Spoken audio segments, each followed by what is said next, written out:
Well, we've made it. Not just to another year, but this is the 100th episode of the 4Ps. I know, it's hard to believe I've done anything 100 times, let alone this.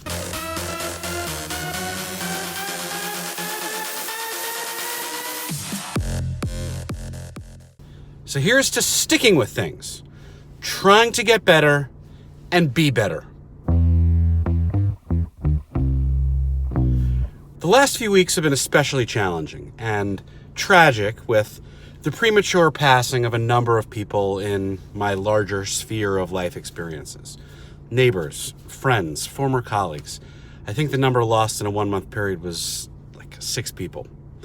And while the outpouring and expressions of grief and gratitude, memorials and tributes and stories, they're meaningful and therapeutic and important. But I don't think we do enough to share our gratitude and tell people what they meant to us while they are alive. So that, my friends, is my resolution for 2020. I've never done resolutions before.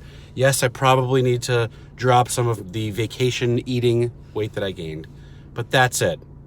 I'm going to call it something, I don't know, a living tribute or declarations of appreciation or something. I don't know, thank pieces. Ooh, thank pieces. I like that one. In short, I think of them as the things I'd write or post on Facebook or LinkedIn, the fun stories of remembrance if you died. I just hope you don't. And while my wife thinks people will think that I'm jinxing them or being morbid, this is quite the opposite. I'm putting positive karma into the universe by recognizing people and thanking them for making a difference in my life.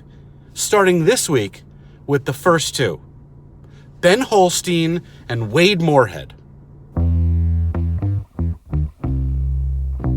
We're having our first all-hands meeting of the new year this week, and I want to use the opportunity to outline some goals and reset on our overall company purpose, but also spend time revisiting our values and some of the guiding principles for our year, and that's what I want to share here. The first is transparency. Transparency in communication internally and externally. It's what we say and being relentless in how we say it. The second is modeling, both in attitude and behavior. It doesn't mean working the most hours, but getting more out of the hours that we do work. Quality over quantity. The third is resolve, demonstrating fierce determination, resiliency, tenacity in everything we do. And one more, embracing our challenger status. Now, this is a little bit new for me, but the goal is to create a team mindset that we may not always be the biggest or the most well-known, but that if we're going to succeed, it's because we've got something to prove. Some of you may have seen them, but for the first time, I created and posted a TikTok a day during the vacation break. And I'm pretty sure I was doing it wrong.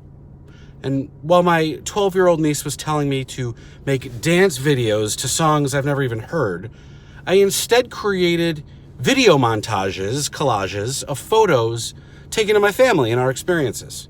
Apparently this is wrong. So, practical advice, you don't need to be an expert in everything. I was once a social media guru and marketing innovator, but I'm officially giving up the idea of ever being that social leading edge creator ever again. Instead, for people like me, it's far more important to recruit and hire for these different evolving innovations and areas of expertise. So don't be an expert, just hire them.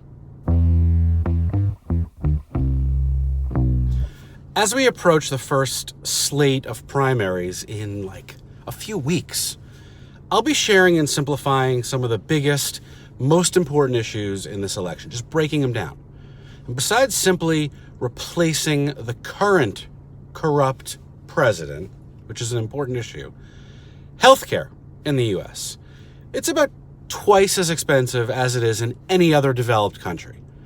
The American taxpayer pays for it, yet the World Health Organization ranks the U.S. 37th in quality of healthcare systems. There are a lot of critics and a few suggested solutions, But it's important to understand why it's so expensive and just messed up, and what a recommendation might be. First and foremost, healthcare is expensive because of inflated administrative costs. The number of people and processes required to just manage it all is crazy.